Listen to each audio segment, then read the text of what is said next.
It starts in a quiet chemist's shop, under the harsh fluorescent buzz of a late Brisbane night. A tired nurse, just trying to get home. A simple mistake, twisted into suspicion by eyes clouded with prejudice. Two cops arrive, not to serve or protect, but to enforce an unspoken code, ready to break an Aboriginal woman who dared question their assumptions. They cuff her, humiliate her, toss her in a cell, confident this insignificant encounter will vanish like countless others. They have no idea. They have no conception of the storm they've just awakened, the legendary force they've inadvertently summoned, because the woman they tried to erase has backup unlike anything they've ever faced. And by sunrise, their world, built on lies and intimidation, will be burning down around them. Before this powder keg ignites, make sure you subscribe to our channel and hit the notification bell. The battle for justice is about to begin, and you won't want to miss how it unfolds. It was supposed to be just another ordinary night, ending a brutal double shift. Grace Thomas, 58 years old, felt the familiar exhaustion settling deep into her bones. 30 years she'd spent as a nurse, patching up Brisbane's broken bodies, soothing its aching souls. Her feet throbbed, her back screamed, a dull testament to hours spent on tireless rounds. All she craved was her blood pressure medication refill and the sanctuary of her own bed. The Queensland heat refused to yield, clinging thick and humid even hours after sunset. The local chemist, nestled in a quiet suburban strip, cast a sickly yellow glow onto the mostly deserted car park. Grace eased her old sedan under the single flickering streetlight, the unreliable pulse mirroring the fatigue in her own veins. She grabbed her handbag and headed inside, moving with the careful, measured grace common to those who spend their lives tending to others, a quiet dignity that clung to her even when weary. Inside, the air conditioning hummed weakly against the oppressive humidity. The place was nearly deserted. A teenage assistant, barely awake, scrolled aimlessly on his phone behind the counter. Grace offered a polite smile, handing over her driver's license, Medicare card, and the small prescription slip from her doctor. It was a routine she'd performed countless times at this very chemist. The kid scanned the documents with bored indifference, barely meeting her eyes before turning to clack away at the register. But the minutes stretched. Grace shifted her weight, the ache in her hip flaring. She noticed the kid frowning at the screen, squinting, then whispering something to the supervising pharmacist, a tight-faced woman in her 40s, Mrs. Henderson, whose expression seemed permanently pinched, as if perpetually smelling something unpleasant. Mrs. Henderson glanced towards Grace, then back at the screen, her lips tightening further. She typed something rapidly, her whispered exchange with the assistant too low for Grace to discern. Yet, the atmosphere in the small chemist shifted, subtly but undeniably. The air grew heavier, charged with an invisible weight. Grace felt it instantly, that cold, familiar prickle down her spine. The unwelcome guest named Suspicion had just slithered into the room, uninvited, but instantly recognized. Finally, Mrs. Henderson approached the counter, pasting on a brittle smile that didn't reach her eyes. Her voice was saccharine, overly sweet. "I'm sorry, madam, but there appears to be an issue with your prescription." Grace frowned, keeping her voice calm, masking the confusion. "An issue? I've picked up the same medication here for years." The pharmacist's hands fluttered nervously. "The account details, they don't seem to match our records. I'm afraid we can't process this tonight." Grace leaned forward slightly, ensuring her voice remained level. "That's not possible. You have my license, my Medicare card, everything matches. Please, check again." But Mrs. Henderson was already stiffening, taking a physical step back, creating distance. "I'm going to have to ask you to wait right here, madam," she stated, the false sweetness gone, replaced by a clipped formality. "We've contacted the authorities to investigate." Grace stared, momentarily certain she'd misheard. "The authorities?" she echoed, her voice dangerously quiet now. The teenage assistant behind the counter looked like he wished the floor would swallow him whole, refusing to meet her gaze. Mrs. Henderson lifted her chin, adopting the posture of someone who has already passed judgment, someone certain of the guilt before them. Grace took a slow, deliberate breath. Decades in emergency wards had honed her ability to remain calm when chaos erupted. But this was different. Colder, older. This wasn't just poor customer service or a bureaucratic mix-up. This carried the ugly, familiar stench of being deemed guilty simply for existing while Aboriginal. Outside, the faint wail of sirens grew closer, slicing through the warm night air. Grace could have left, demanded her papers back, walked out into the night, but that, she knew, would be interpreted as guilt, and she had done absolutely nothing wrong. No, this time she wouldn't retreat. This time she would stand her ground. She would wait. Minutes later, the chemist's door chimed sharply. 2 police officers stepped inside, both white, both projecting that aura of casual authority that demanded deference. The first, Officer Reese Connor, was tall, broad-chested, with a close-cropped buzz cut and a faint sneer playing on his lips. The second, Officer Daniel Mitchell, younger, thinner, hung back slightly, his expression less certain, more watchful. Grace registered the quick, lazy assessment in their eyes as they glanced her way. Not curiosity, but immediate assumption. Mrs. Henderson hurried forward, her voice dropping into an urgent, falsely humble whisper. "That's her," she hissed, pointing towards Grace. "She tried to pick up medication fraudulently. The accounts don't match. I think she might be using someone else's Medicare card." Officer Connor didn't even glance at the computer screen, didn't ask to see the pharmacist's records, didn't request Grace's identification. He simply squared his shoulders and stepped towards Grace, his movements deliberate, predatory. "Ma'am," he said, his voice dripping with condescension, "I'm going to need you to step outside." Grace stood tall, her chin lifting fractionally. "I haven't done anything wrong, officer." Officer Mitchell shifted uncomfortably behind Connor, but remained silent. Mrs. Henderson folded her arms, a flicker of vindictive satisfaction in her eyes. Connor's hand drifted towards his belt, resting near his sidearm. "We can do this the easy way," he stated, the threat barely veiled, "or the hard way." A few remaining customers began to stare openly now. A mother instinctively pulled her child closer, hurrying towards the exit. Near the cough medicine aisle, a man quietly pulled out his phone, angling it slightly, the small red light indicating recording. Grace caught the movement. Good. Let them record. Still, the familiar heat surged in her chest, that corrosive blend of rage and humiliation. 30 years of service, saving lives, comforting the grieving, working through exhaustion and pandemics, and this was the reward? Treated like a common criminal, a threat, simply because of the color of her skin. Grace forced herself to breathe deeply, slowly, striving for calm. Her heart hammered against her ribs, but her face remained a mask of stoic composure. "I have my license," she said evenly, holding up the documents. "I have my Medicare card. I have proof this prescription belongs to me." Connor barely glanced at them. "Step outside, now!" When she didn't move instantly, seeking clarification, seeking reason, he stepped forward abruptly. His hand shot out, grabbing her wrist roughly. Gasps rippled through the chemist. Grace didn't resist physically. To fight back was to give them the excuse they craved. Instead, she allowed herself to be pulled towards the door, head held high, meeting the stares of the onlookers. As the cold metal of the handcuffs bit sharply into her skin, she heard the shocked murmurs, felt the weight of dozens of eyes. She saw, through the blurring emotions, the small, triumphant smirk on the pharmacist's face. But Grace didn't look away. Not from Mrs. Henderson. Not from the officers. As Connor shoved her towards the waiting police car, Grace locked eyes with him, her voice low, but steady as steel. "You're making the biggest mistake of your life." The car door slammed shut, sealing her inside the cramped, vinyl-scented darkness, and somewhere deep inside her chest, past the immediate hurt and the searing humiliation, a small, cold flame ignited. They had no idea. Not yet, but they would learn. And the reckoning, when it arrived, would be swift, brutal, and unforgettable. The ride to the station was steeped in a suffocating silence, punctuated only by the occasional crackle of the police radio.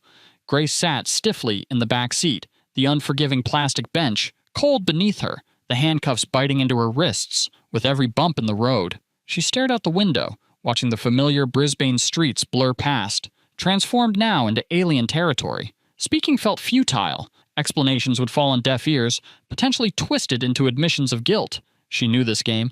In the front seats, Officer Reese Connor drove, while Officer Daniel Mitchell rode shotgun. They spoke in low, casual tones, deliberately excluding her, treating her like cargo. A problem to be processed and filed away before their end-of-shift coffee. Connor chuckled at something Mitchell muttered, shaking his head. "Another fraud case," Connor said, his voice low, but carrying clearly to the back. "What is it with these people thinking they can just walk in and take whatever they want?" Grace heard the implicit slur, the casual dehumanization. Mitchell mumbled a non-committal response, less distinct, perhaps less certain, but offering no contradiction. Grace's jaw locked tighter. Every fiber of her being screamed for defiance, for confrontation. But years of navigating treacherous waters had taught her the value of strategic silence. Fighting them here, now, served no purpose but theirs. Pulling into the small, run-down station car park, Connor brought the car to an abrupt stop. He yanked open the back door. "Let's go," he ordered, his voice impatient. "Don't make this harder than it needs to be." Grace climbed out slowly, carefully, maintaining her dignity despite the circumstances. The humid night air felt heavy. She felt the eyes of other officers lingering in the car park, their faces impassive or curious, their collective gaze a heavy weight. Inside the station was exactly as she expected. Sickly cream walls, scuffed and stained vinyl flooring, the pervasive smell of cheap disinfectant failing to mask something older, staler. Fluorescent lights buzzed aggressively overhead, casting everything in a harsh, unflattering glare. They led her towards the charge desk. Mitchell fumbled with the handcuffs, releasing her wrists momentarily before preparing for fingerprinting. Connor filled out the charge sheet with lazy, looping script. Name, Grace Thomas. Age, 58. Race, Aboriginal.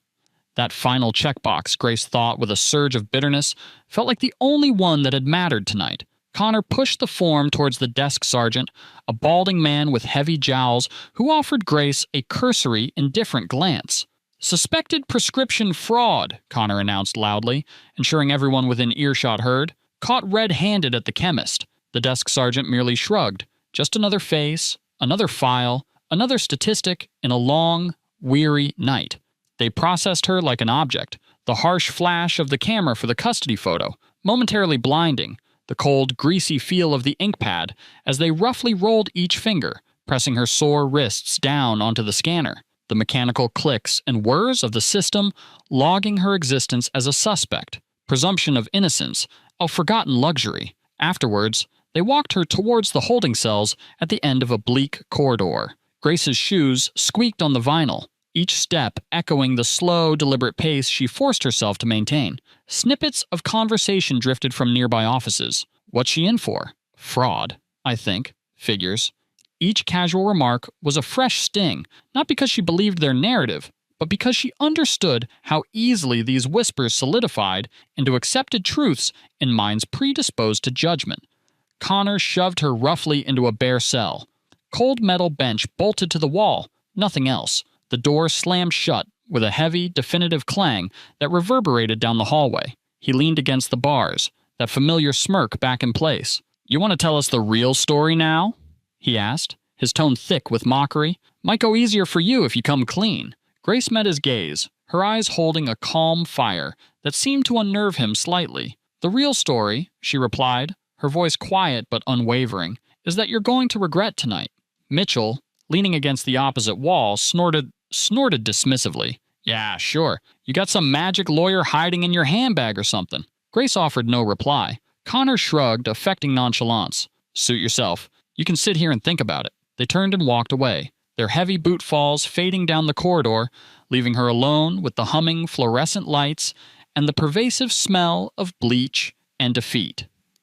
Grace remained still for a long moment, listening to the silence settle. Her hands rested in her lap, her breathing slow, controlled. Then, she carefully turned her wrists, examining the angry red welts left by the handcuffs, evidence, not just of tonight's injustice, but of a long-standing pattern, a willingness to inflict harm when shielded by a badge and perceived impunity.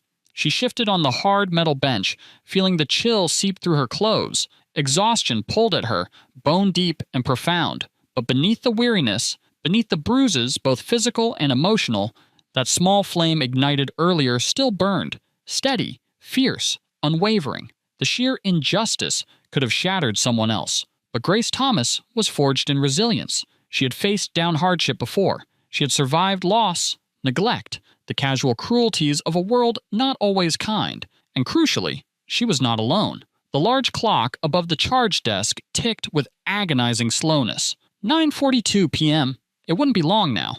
She knew Warren was already making calls, setting wheels in motion. Her father wasn't a man to abide injustice. especially not against his own. Tonight's events wouldn't just anger him. They would galvanize him into swift, decisive action. Out in the main station area, voices suddenly rose. First low, then louder, punctuated by the sharp, unmistakable crack of a fist hitting a desk. Connor's angry voice carried down the corridor. "What do you mean somebody's calling from Canberra at this hour?" A pause, then, "Yeah, well, tell them they can shove it." Grace allowed herself the faintest smile. She recognized that tone, the desperate bravado of a man realizing he'd stepped onto thin ice over a very deep, cold lake. The phone rang again, shrill, insistent, longer this time. Another officer answered, his voice immediately tight with deference. "Yes, Commissioner?" "Yes, sir." "She's here." "Yes, sir." "Right away, sir." Grace leaned back against the cold concrete wall, closing her eyes for just a moment. It had begun. They thought they were dealing with just another tired Aboriginal woman, too exhausted, too intimidated to fight back. They had no idea they had just lit a match over a pool of gasoline, and now the fire was coming for them. Not tomorrow, not next week. Tonight. She opened her eyes again, calm now, and waited, because justice, for Grace Thomas, wasn't just an abstract concept or a distant hope. It was a force of nature, and it was almost here. The minutes inside the holding cell stretched into an eternity, each tick of the station clock echoing like a drumbeat in the tense silence. Grace sat perfectly upright on the cold metal bench, hands folded loosely in her lap.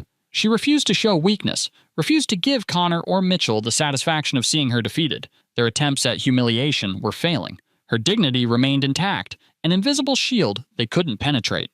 Footsteps paced nervously in the hallway outside. Sometimes the heavy tread of boots trying to project authority, sometimes the anxious shuffle of someone uncertain. None stopped at her cell.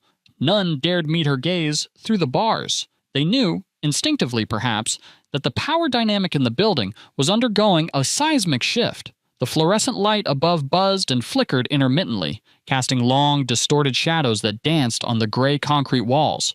Down the hall, a phone shrilled again, sharp and demanding.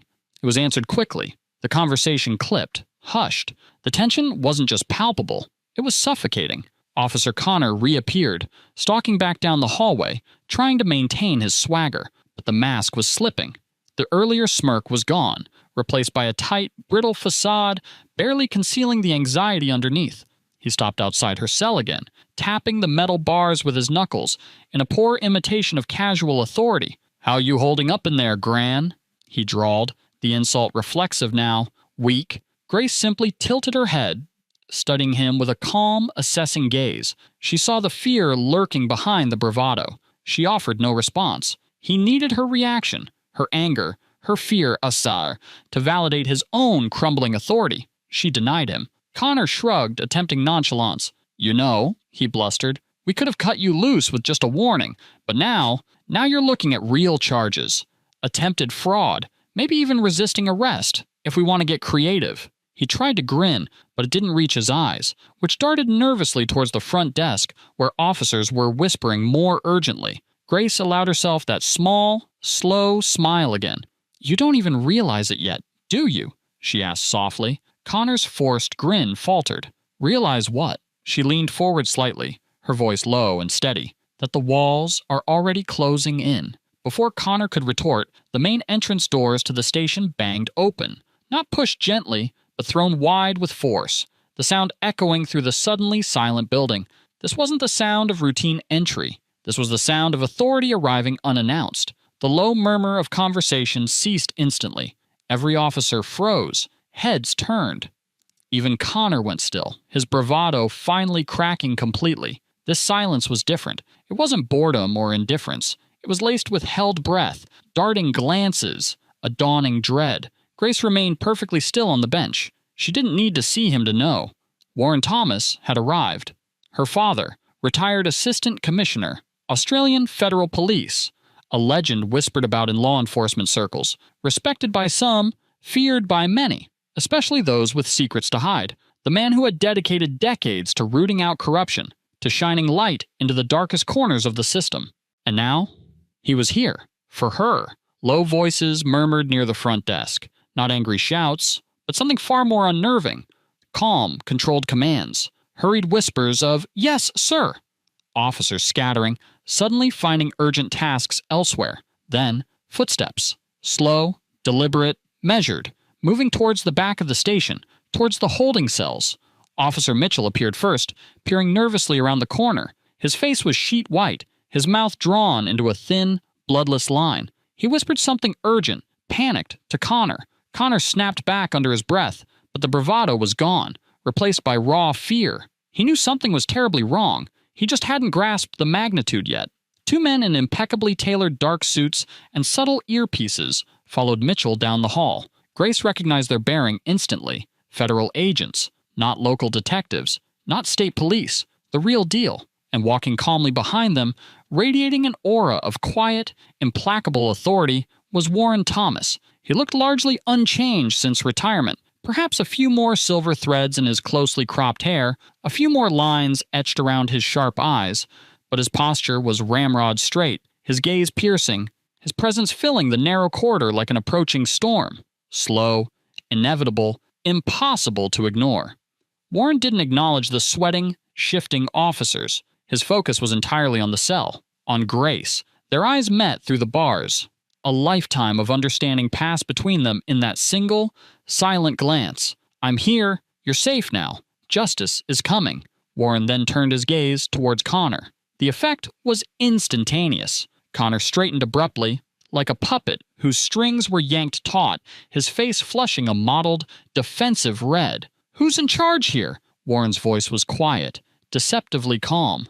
The desk sergeant stumbled forward, wiping sweat from his brow.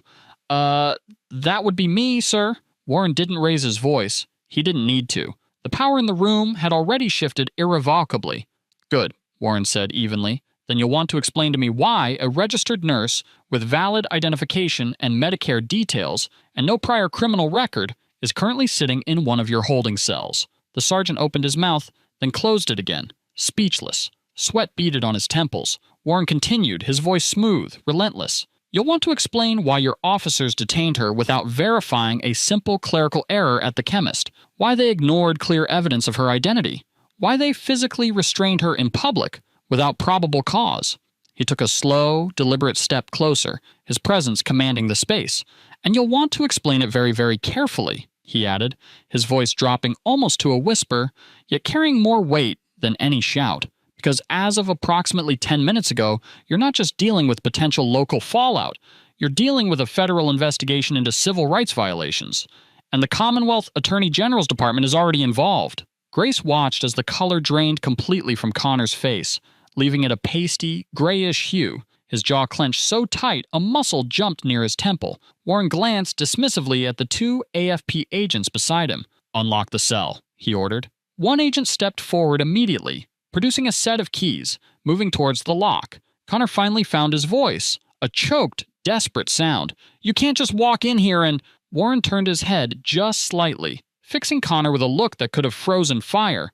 "I already have," he stated simply. The cell door swung open with a soft, metallic click. Warren stepped forward, extending his hand towards Grace. She rose slowly, deliberately, every movement infused with dignity, every muscle protesting but obeying. She didn't take his hand immediately. She stood first on her own 2 feet, back straight, shoulders squared, meeting the terrified eyes of Connor and Mitchell. Then, she nodded once to her father. Warren offered the barest hint of a smile and stepped aside, allowing her to walk out first. As Grace passed Connor, she didn't spare him a glance, but she saw the way his hands were balled into fists at his sides, the way his throat worked as he swallowed hard. He knew. Finally, he knew. This wasn't just a bad arrest. This wasn't just a complaint. This was the end of his road. For the first time since entering the chemist hours earlier, Grace allowed herself to exhale, a slow, steady breath that tasted, surprisingly, like the beginning of victory. As Grace stepped out of the cell, the entire dynamic of the station palpably shifted around her. Officers who had lounged casually moments before now stood rigidly, finding sudden, intense interest in wall charts or ceiling tiles, anything but the woman walking free. Those who had smirked or whispered now possessed faces carefully scrubbed blank, their postures radiating nervous tension. Warren Thomas walked just a step behind Grace, a silent, imposing presence, a clear signal that she was under his formidable protection. The two AFP agents flanked them, their professional impassivity making the situation clear. This was not a negotiation. It was an intervention at the highest level. Grace's wrists still throbbed where the cuffs had bitten into her skin, but she ignored the physical discomfort. She ignored the darting glances, the abruptly silenced conversations as she passed. She moved with the unshakable confidence of someone who knew they were in the right, a confidence that seemed to infuriate and intimidate the guilty officers even more. At the front desk, the sergeant fidgeted nervously, rearranging papers that didn't need rearranging, avoiding eye contact. Officer Mitchell hovered nearby, shoulders slumped, resembling a man bracing for a blow he knew was coming. Warren paid them no mind. His attention was drawn to the desk phone, which began ringing again, sharp, insistent, demanding. The sergeant hesitated, his hand hovering over the receiver as if it were venomous. "Answer it," Warren commanded quietly. With trembling fingers, the sergeant lifted the receiver. "Fortitude Valley Station," he croaked. He listened for no more than 2 seconds, his face transforming into a mask of sickly gray. His head bobbed in a series of quick, frantic nods. "Yes, Commissioner? Right away, Commissioner." He held the phone out towards Warren, his hand visibly shaking. It's for you." Warren took the receiver with effortless calm, his expression unchanging. He didn't raise his voice. He didn't need to command attention. "This is Thomas," he stated simply into the phone. A brief pause followed, and then a small, almost imperceptible cold smile touched Warren's lips. "Good," he said into the receiver. "Proceed." He hung up without another word, handing the phone back to the bewildered sergeant as if concluding a mundane call. Grace raised an eyebrow slightly, her voice low enough only Warren could hear. "What did you just set in motion?" Warren didn't answer directly. He turned to her, his face unreadable for a moment, then leaned in fractionally. "You remember the Joint Task Force on Systemic Racism I helped advise before I retired?" he murmured. "They've been looking for a case with clear federal implications, a way to force state cooperation." His eyes held a glint of steel.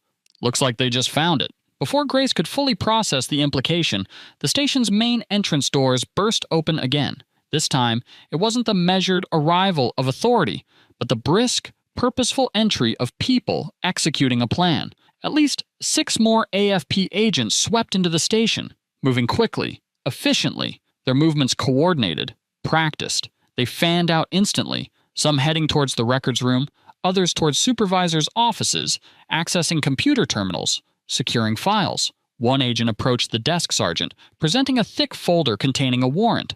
"This station," the agent announced, his voice loud and clear, cutting through the stunned silence, "is now subject to a federal warrant pending investigation into breaches of Commonwealth law regarding racial discrimination and civil rights." A collective gasp, a ripple of panic, spread through the remaining officers. Connor, who had been trying to shrink into the background, took a half-step forward, his face darkening with impotent rage. "You can't do that," he barked. "This is a state matter." Warren turned to face him, an almost amused expression touching his features. "You should read the Commonwealth Constitution, officer," Warren advised calmly. "Federal law overrides state jurisdiction when fundamental rights protected under international agreements are violated." Connor opened his mouth to argue further, but one of the lead agents stepped directly into his path, blocking him with a silent, unyielding stare that brooked no argument. Grace felt the atmosphere shift again, dramatically. It wasn't just tension now, it was the palpable feeling of a system breaking down, of walls crumbling. The officers realized, perhaps for the first time, that their insular world was being breached, that the rules they thought protected them were being overwritten. Warren gestured for Grace to follow him towards the exit. They didn't hurry. Their deliberate pace was a statement in itself. "We are not fleeing. We are leaving on our own terms. You no longer have power here." Each step echoed the transfer of authority. As they reached the heavy glass doors, Grace paused instinctively. She turned back, not to gloat or to seek vengeance, but to simply observe. Her gaze swept across the faces staring back at her, faces marked by guilt, fear, confusion, the stark realization that their world had fundamentally changed in the space of a few hours. She held their collective gaze for a long moment, letting the weight of her presence, her survival, sink in.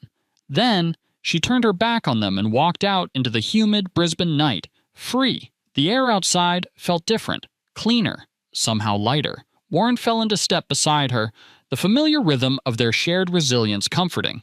They walked in silence for a moment, the sounds of the growing crowd outside, cheers now mingling with angry shouts directed at the station, washing over them. Finally, Grace exhaled slowly, a breath she felt she'd been holding since stepping into the chemist. "Thank you," she whispered. Warren glanced sideways, a rare warmth touching his stern features. "You don't ever have to thank me for protecting family," he said gruffly. "That's my job.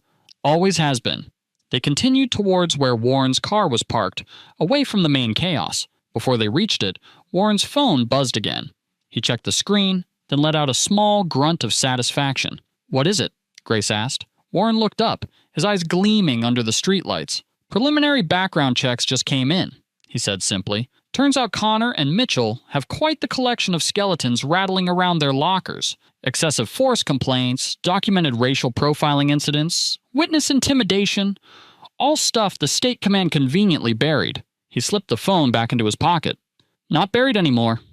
Grace shook her head, a wry, humorless smile touching her lips. "They really thought they could just make me disappear." Warren's face hardened again. "They thought you were alone," he stated grimly. He opened the car door for her. As she slid into the passenger seat, the simple act felt profound. No handcuffs, no cold metal bench, no suffocating walls. She was free, but she knew, with absolute certainty, the real fight was only just beginning. Warren started the engine, the powerful car rumbling softly. As they pulled away from the curb, Grace looked back one last time at the police station, now surrounded by flashing lights, reporters, and angry, hopeful citizens. The lights still burned inside, illuminating the chaos. But the old rules, the unspoken code that demanded silence and submission from people like her, those rules were flickering, dying. And tonight, maybe for the first time in a long, painful time for Brisbane, something better, something built on truth, was starting to rise from the ashes. She didn't know what came next, but whatever it was, she was ready. Inside the Fortitude Valley police station, the atmosphere had curdled into something thick and toxic, a blend of fear, resentment, and dawning panic. The federal agents moved with quiet efficiency, their presence a constant, unnerving reminder that the old rules no longer applied. Officers spoke in hushed tones, avoiding eye contact, the usual station banter replaced by anxious whispers and furtive glances towards the closed doors of supervisors' offices. The desk sergeant, visibly sweating, pretended to organize paperwork that had likely sat untouched for months. His eyes darted constantly towards the main entrance, as if anticipating another wave of federal authority crashing through the doors. The younger officers, the ones who had treated Grace's arrest as a spectator sport, now huddled together, their faces pale, their earlier bravado evaporated. They understood, perhaps more acutely than the veterans, that the ground beneath them had shifted, and their futures were suddenly uncertain. Officer Connor paced like a caged tiger in a small break room, his boots leaving angry scuff marks on the worn floor. He muttered furiously to himself, occasionally glancing towards the door, then back at the internal phones that rang incessantly. Calls from worried spouses, from police union reps offering impotent advice, from supervisors demanding answers he didn't have. His face was a mask of barely contained rage and fear. Officer Mitchell sat slumped against a far wall, methodically chewing his thumbnail down to the quick, his gaze fixed on the floor, seemingly trying to disappear into the stained linoleum. The clock on the wall ticked with excruciating loudness, each second amplifying the oppressive weight of impending doom.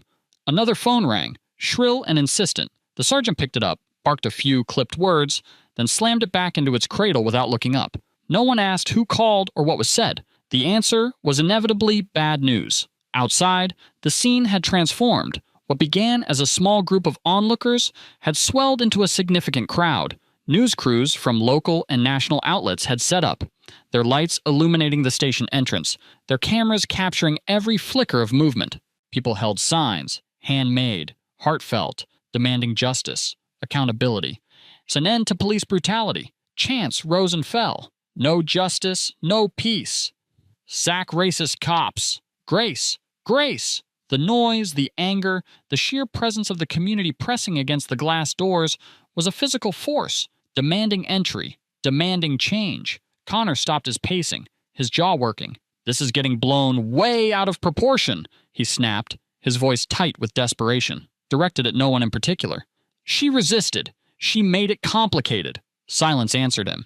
Even Mitchell didn't offer a supporting grunt. They all knew, deep down, the narrative wouldn't hold. Grace hadn't resisted. The videos circulating online, amplified by the person who had recorded the initial chemist confrontation, showed it clearly. She had been calm, dignified, even as they escalated, handcuffed, and humiliated her. The truth was out, spreading virally, undeniable. The story wasn't just about Brisbane anymore, it was national news, a symbol of the systemic issues plaguing law enforcement across the country. Another federal agent, a woman with sharp eyes and an unreadable expression, entered the main station area carrying a tablet.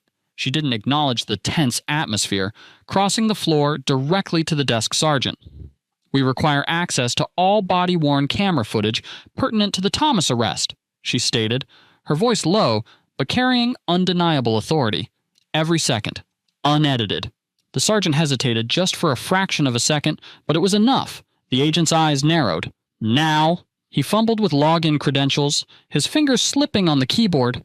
Connor watched, his fists clenching and unclenching at his sides. "You can't just seize our footage without a warrant," he protested, his voice rising. The agent didn't even turn to look at him. "You waived that requirement the moment you initiated an arrest without probable cause and violated Ms. Thomas's civil rights," she replied coolly. "Congratulations." Across the room, another agent was already connected to the station's server, data flowing rapidly onto a secure drive. Mitchell made a small choked sound, but remained frozen against the wall, trapped by his own inaction. Connor took another step forward, desperate. "You don't know what you're dealing with here." The female agent finally turned, meeting his gaze directly. "Oh," she said softly, the quiet intensity more chilling than any shout. "We know exactly what we're dealing with." Her words hung in the air, sharp and cold. In the back, the murmuring among the officers intensified, becoming frantic. Thumbs flew across phone screens, desperate texts seeking updates, seeking guidance, seeking protection that wasn't materializing. The usual protectors, the inspectors, the union reps, the established network, were suddenly terrifyingly silent. They could feel it too. The system wasn't circling the wagons. It was cutting them loose. The internal phone rang again, louder, more insistent. This time, no one moved to answer it. Someone in the squad room let out a low curse. An officer nearby dropped his coffee mug. The ceramic shattering on the floor echoed like a gunshot in the tense silence. No one bent to pick up the pieces. The female agent began reviewing footage on her tablet. Grace's arrest played out silently, frame by damning frame. Grace, calm. Grace, explaining. Grace, offering ID. Grace, not resisting. And Connor, sneering. Connor, grabbing. Connor, escalating. Mitchell, watching, doing nothing. The unvarnished truth, stripped bare. Connor saw it reflected on the tablet screen. His chest heaved. His breathing grew ragged. His hands twitched, caught between the urge to lash out and the instinct to flee. Mitchell simply slumped further down in his chair, burying his face in his hands. The agent paused the video, turning the tablet so the screen faced the room. "This," she said simply, her voice cutting through the silence, "is what happens when you think no one's watching. No one spoke. No one moved." Grace's voice, captured clearly on the body cam audio, echoed softly from the tablet. That quiet, steady line delivered as they shoved her into the car. "You're making the biggest mistake of your life." The agent offered a thin, almost imperceptible smile. "Turns out," she said, she was right. Outside, the crowd noise swelled again. The press was pushing closer. Signs demanding accountability bobbed vigorously. The outside world wasn't just knocking anymore. It was preparing to break down the door. The desk sergeant sagged behind the counter, the last vestiges of defiance draining out of him. Officer by officer, the realization solidified. This wasn't just a bad night. This wasn't just a PR crisis. This was judgment. Real, unavoidable judgment. And it was only just getting started. The main station door swung open again, and this time the atmosphere didn't just shift. It solidified, freezing everyone in place. Warren Thomas entered, moving with the unhurried confidence of a man who knew he held all the cards. He wasn't alone. Flanking him were two high-ranking Commonwealth officials, likely from the Attorney General's department, their expressions grim, their federal identification prominently displayed. Behind them, another pair of AFP agents carried heavy, sealed document cases. Every officer present went still. Some straightened instinctively, falling back on academy training, recognizing superior authority. Others simply stared, wide-eyed, as if witnessing an apparition. Warren paused just inside the doorway, letting the weight of their arrival settle. His gaze swept the room, missing nothing, assessing the fear, the defiance, the dawning comprehension on each face. He moved towards the center of the room, his steps measured, each one landing with quiet emphasis on the worn floor. The desk sergeant started to stammer a greeting, a half-formed protest, but Warren silenced him with a single, steady look that conveyed absolute authority. Officer Connor remained near the back, arms clamped tightly across his chest, chin thrust forward in a last, futile display of defiance, but his eyes couldn't stop darting towards the federal badges, towards the serious, unsmiling faces of the officials spreading out through the station. Warren finally spoke, his voice low but carrying effortlessly through the tense silence. "My name is Warren Thomas," he stated, though the recognition was already plain on most faces. "Retired Assistant Commissioner, AFP, current consultant, Commonwealth Attorney General's Department, Indigenous Justice Task Force." He let the titles hang in the air. "And as of 30 minutes ago," he continued, his tone gaining a razor sharpness, "this police station is under Commonwealth review for multiple, egregious violations of constitutional principles and human rights law." Mitchell let out a soft, strangled gasp. Connor shifted his weight, trying to project nonchalance, failing utterly. Warren turned slowly, deliberately making eye contact with every officer present. No anger, no accusation, just a cold, factual certainty that was more unnerving than any shout.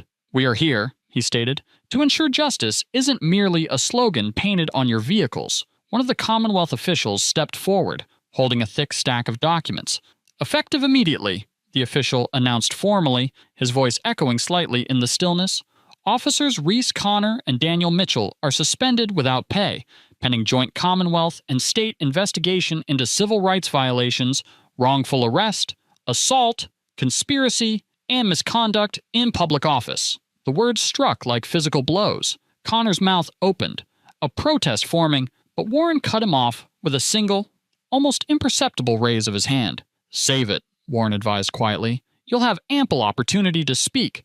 Under caution." The official handed 2 sealed envelopes, the formal notices of suspension, to the desk sergeant, who received them with visibly trembling hands. An AFP agent approached Connor and Mitchell. Badges and service weapons. Now, for a tense second, it seemed Connor might refuse. His chest puffed out, his fists clenched, fury burning in his eyes, but a quick glance at the surrounding federal agents, at Warren Thomas's unwavering stare, seemed to deflate him.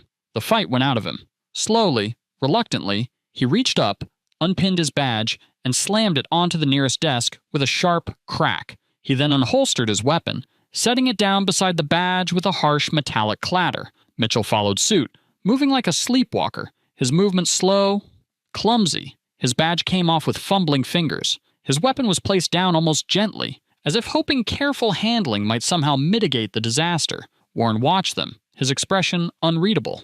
"This is merely the beginning," he stated. "There will be formal interviews under caution, likely committal hearings, and if the evidence warrants," he paused, letting the gravity sink in, landing like a stone on every officer's chest, "there will be Commonwealth and state charges." Someone in the back let out a low curse. No one reacted. No one spoke. Outside, the noise from the crowd swelled, chants, shouts, the rhythmic banging on the glass doors. The press had surged forward, flashes strobing relentlessly. Warren nodded towards the main entrance. "You should understand something," he said, his voice quiet but carrying a deadly weight. "This isn't going away when the cameras leave. This story doesn't fade in a week." He fixed his gaze directly on Connor now, stripping him bare. "You thought you could humiliate my daughter, silence her, shove her into a system designed to crush her spirit." Warren took a deliberate step closer, his voice dropping further, becoming more dangerous. "You didn't just attack my family," he said. "You attacked every single person who has ever been told they don't belong, every person treated like a criminal simply for existing." Connor swallowed hard, his bravado completely gone, replaced by raw, primal fear. "And now," Warren finished, his voice barely a whisper, but resonating through the silent room, You're going to find out what it feels like to answer for it." The Commonwealth officials moved efficiently, escorting Connor and Mitchell towards a side office, not in handcuffs, not yet, but with a quiet finality that left no doubt about their future. Warren watched them disappear, his face revealing no triumph, no satisfaction. This was about accountability, not vengeance. When they were gone, the remaining officers stood frozen, adrift in the wreckage. Warren turned to the desk sergeant. "You will cooperate fully with this investigation," he stated, not a request, but an order. "Every piece of footage, every incident report, every disciplinary file, no redactions, no lost paperwork." The sergeant nodded mutely, defeated. Warren gave him one last look, almost tinged with pity. "You might want to call a lawyer," he advised quietly. "You're likely going to need one." Then he turned and walked towards the entrance, the federal agents falling into formation behind him. Outside, the crowd roared as Grace appeared beside him, stepping into the glare of the flashing lights, the wave of sound washing over them, a mixture of anger, relief, and vindication. Warren didn't acknowledge the cameras or the shouts. He simply stood there, tall and unmovable, a bulwark beside his daughter, as the tide of justice finally began to surge through the streets of Brisbane. Tonight was only the beginning, but it was a beginning forged in truth, and nothing could stop it now. The sun had barely risen the next morning when the first headline hit: Brisbane Police Station under federal investigation for civil rights abuses. By noon, it wasn't just a local story, it was national news. ABC News, Sky News, online outlets. Grace's arrest video, captured by the bystander at the chemist and now officially released, played on a loop. Her face, tired but dignified, became a symbol of resilience against injustice.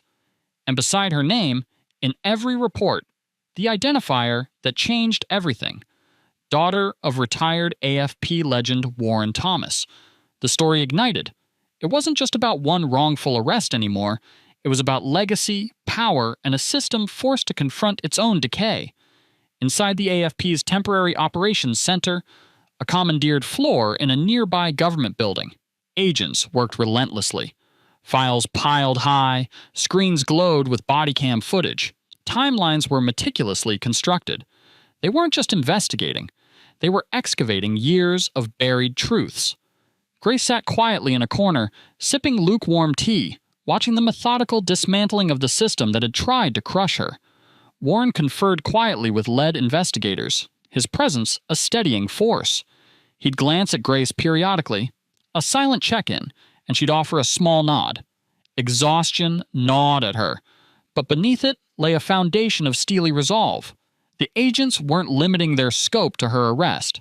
They delved into the personnel files of Connor and Mitchell, uncovering a disturbing history. 15 documented excessive force complaints between them over 10 years, 7 formal allegations of racial profiling, 3 internal affairs investigations abruptly closed due to insufficient evidence or uncooperative witnesses. Each finding was a confirmation of the rot Grace and Warren already knew existed. Then came the emails, subpoenaed from police servers, messages between supervisors joking about managing the narrative on certain arrests, texts between Connor and Mitchell bragging about roughing up suspects, digital footprints showing chain of custody violations for evidence in sensitive cases, and then the body-worn camera footage, not just from Grace's arrest, but from others, hours of it, previously marked as corrupted or unavailable, now miraculously recovered from backup servers by federal tech experts. One clip, in particular, made Grace's stomach clench. An indigenous teenager, maybe 16, shoved face first against the bonnet of a patrol car, sobbing as Connor hurled insults. The initial stop? Loitering near a park. No other crime alleged, no justification offered. Just pure intimidation, power wielded as cruelty. Another clip showed Mitchell laughing as he dragged a young woman from her car during a minor traffic stop, expired registration. She hadn't refused orders. She had simply asked why she was being treated so aggressively. Each video painted a damning portrait, dismantling any defense the Queensland Police Service might try to mount. Warren stood observing the screens, arms folded, jaw tight.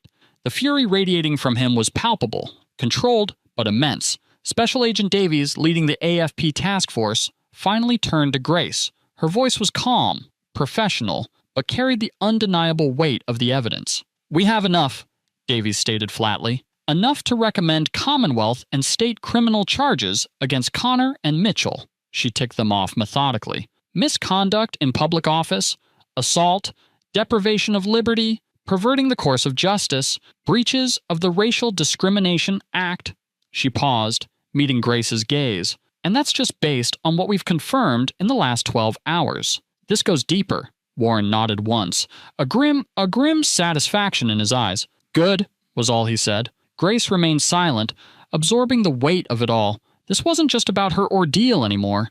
It was about every person who had suffered silently under Connor, Mitchell, and officers like them. It was about the teenager against the car, the young woman dragged from hers, the countless others whose stories were buried in those lost files. Outside the windows, news vans still clogged the street.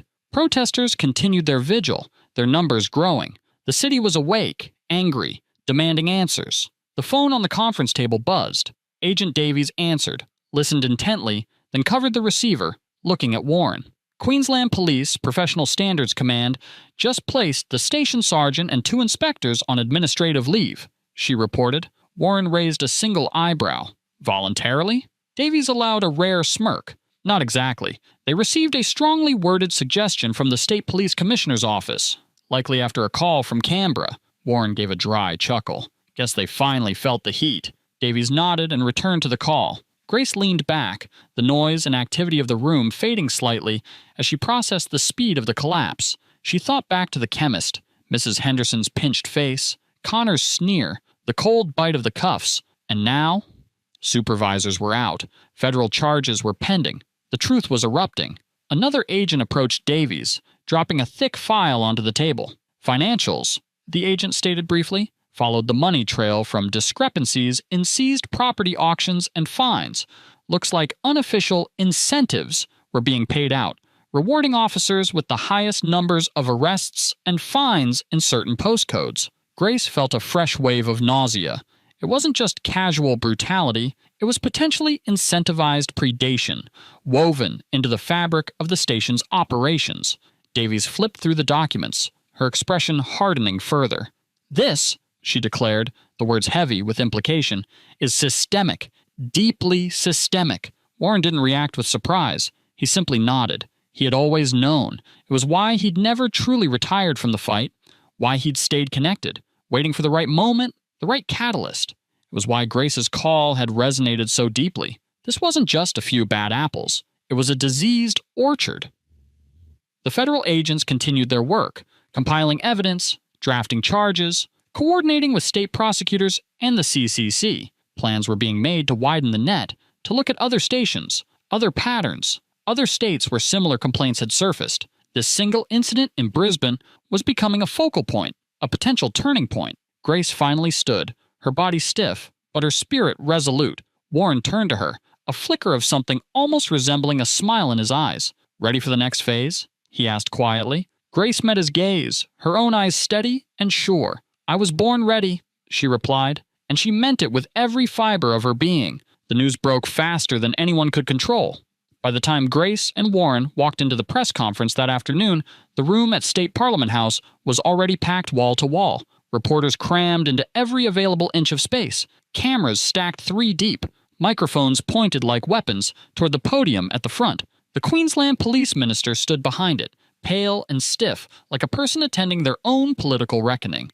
Beside him, the acting police commissioner, a woman who looked like she hadn't slept in days, clutched a thick file of prepared statements and talking points that by now felt useless. Warren and Grace took their seats quietly near the front, surrounded by AFP agents and Commonwealth officials who flanked them like sentinels. The minister cleared his throat into the microphone, the sound sharp and jarring in the heavy silence. "Today," he began, his voice shaky, "we are announcing sweeping changes in response to the findings uncovered by the joint Commonwealth and state investigation." He paused, glancing sideways at the federal officials like he needed their permission to continue. We acknowledge, he said, choosing his words carefully, that systemic issues within the Queensland Police Service have led to violations of human rights, abuses of authority, and a failure to protect the very citizens we are sworn to serve. Cameras flashed wildly. Reporters murmured, pens flying across notepads. Grace sat still, every muscle in her body tight. She didn't trust it yet. Words were cheap, promises cheaper. She needed to see action. And she wasn't the only one. The minister swallowed hard before continuing. Effective immediately. Officers Reese Connor and Daniel Mitchell have been dismissed from the Queensland Police Service. A roar rose from the crowd gathered outside Parliament House. Cheers, applause, the release of anger that had been building all night. The minister waited, letting it wash over him. He continued. Furthermore, criminal charges are being filed against both individuals by the Director of Public Prosecutions, including assault, deprivation of liberty, misconduct in public office, and breaches of the Racial Discrimination Act. Another round of camera flashes lit the room, but it wasn't enough. Not yet. Grace could feel it in her bones. The minister flipped a page of his notes, his hand trembling slightly. We are also beginning the process of a full independent inquiry into past complaints filed against officers statewide over the last 10 years. A special investigator with powers equivalent to a royal commission will be appointed. He took a deep breath, clearly reaching the part of the statement he dreaded the most. And we offer our public apology to Ms. Grace Thomas. All eyes turned to her. The minister's voice dropped thick with something that sounded rehearsed. We recognize that Ms. Thomas was wrongfully detained, humiliated, and mistreated. Her dignity was stripped away by individuals who abused their power. For that, we are deeply sorry. The words hung there, thin and brittle, as if even he knew how little they really weighed against what had been done. Grace didn't move. She didn't blink. She just let the silence stretch, refusing to make it easy for them. Warren sat beside her, his posture relaxed but alert, watching, waiting. The acting commissioner stepped forward then, adding her own piece to the growing pile of apologies. We are committed to rebuilding the trust we have broken, she said, her voice stronger than the minister's. We will implement mandatory cultural sensitivity and racial bias training, overhaul our internal review processes, and strengthen professional standards command and open channels for genuine community oversight. More promises, more plans.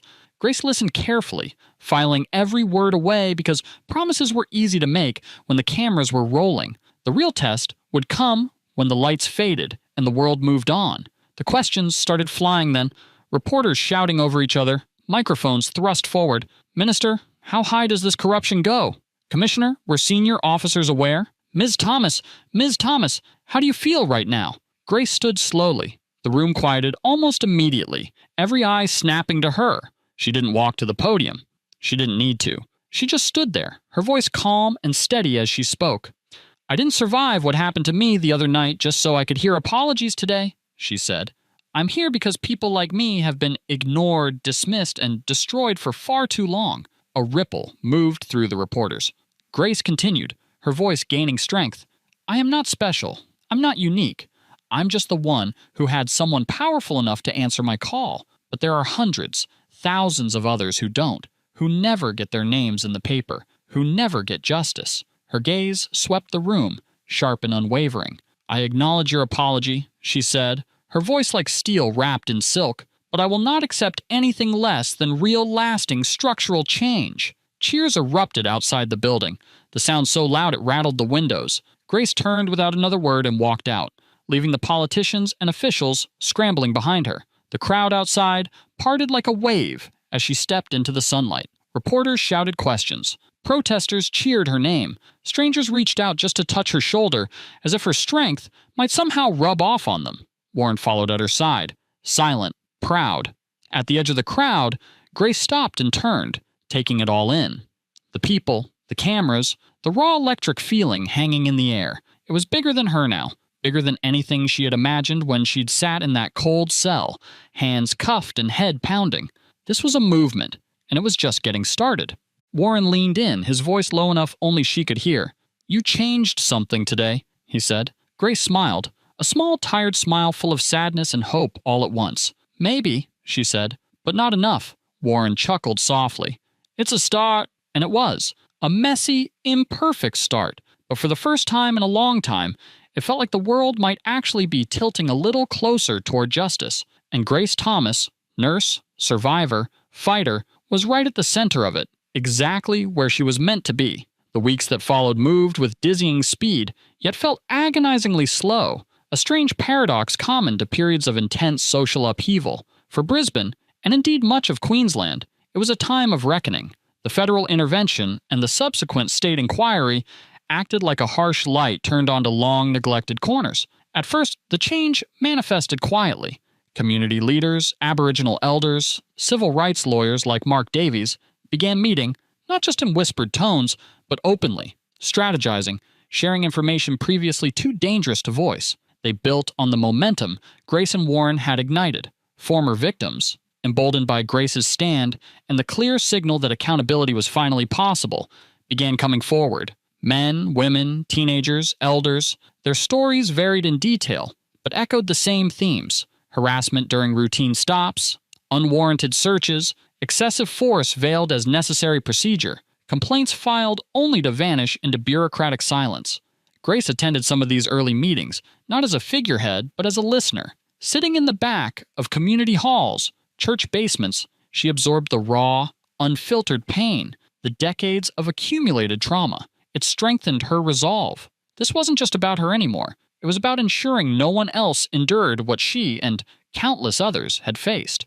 Warren, though officially retired, became an invaluable advisor, his deep understanding of institutional structures and pressure points helping Mark Davies and the growing legal team navigate the complexities of challenging the state. The class action lawsuit they filed became a landmark case, listing dozens of plaintiffs, detailing hundreds of incidents, demanding not just compensation, but systemic overhaul. The Queensland government and the police service initially attempted damage control, hiring top legal firms, issuing carefully crafted statements about isolated incidents and ongoing training, but the evidence, amplified by relentless media coverage, fueled by leaks and whistleblower accounts, was overwhelming. The bystander video from the chemist, Connor's body cam footage, the financial irregularities, the buried complaints, it formed an undeniable narrative of neglect and abuse. Cracks appeared within the police service itself. The acting commissioner initiated internal reviews.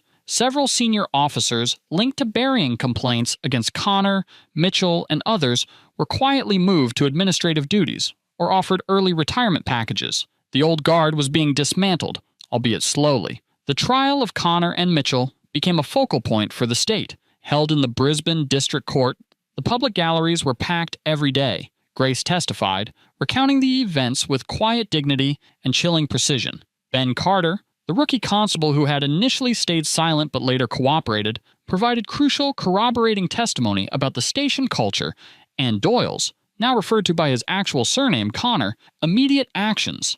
Other victims testified. Experts presented evidence on racial bias and procedural failures. The defense attorneys tried to paint Grace as unreliable, Connor and Mitchell as overworked officers making split-second errors. But the video evidence, the sheer weight of corroborating testimony, was insurmountable. The guilty verdicts, when they finally came, felt like a collective exhale for the city. Connor and Mitchell received significant sentences, sending a clear message that the blue wall of silence would no longer guarantee impunity. Grace watched the verdicts read out, not with triumph, but with a profound sense of weary validation. Justice had been served in this instance, but the larger work remained. The independent inquiry delivered its scathing report months later, confirming systemic failures, inadequate training, and a culture that tolerated bias. Its recommendations were sweeping: enhanced recruitment standards, mandatory ongoing cultural competency training, a fully independent body for investigating complaints, community policing initiatives co-designed with local residents, and data transparency regarding stops, searches, and use of force. The Queensland government, facing immense public pressure, formally accepted all recommendations. One cool evening, months after the trials, Grace sat with Warren on the veranda of her small suburban home. The city lights twinkled in the distance. The air felt cleaner, lighter. "You ever think," Grace asked softly, "we'd actually see real change?" Warren took a slow sip of his tea. "Not overnight," he admitted. "Systems like that, they have deep roots. But we pulled out some of the worst weeds, planted some new seeds." He looked at her, pride evident in his gaze. Your Auntie Marlene would be dancing right now. Grace smiled, a genuine, warm smile this time. She taught me well. Her phone buzzed.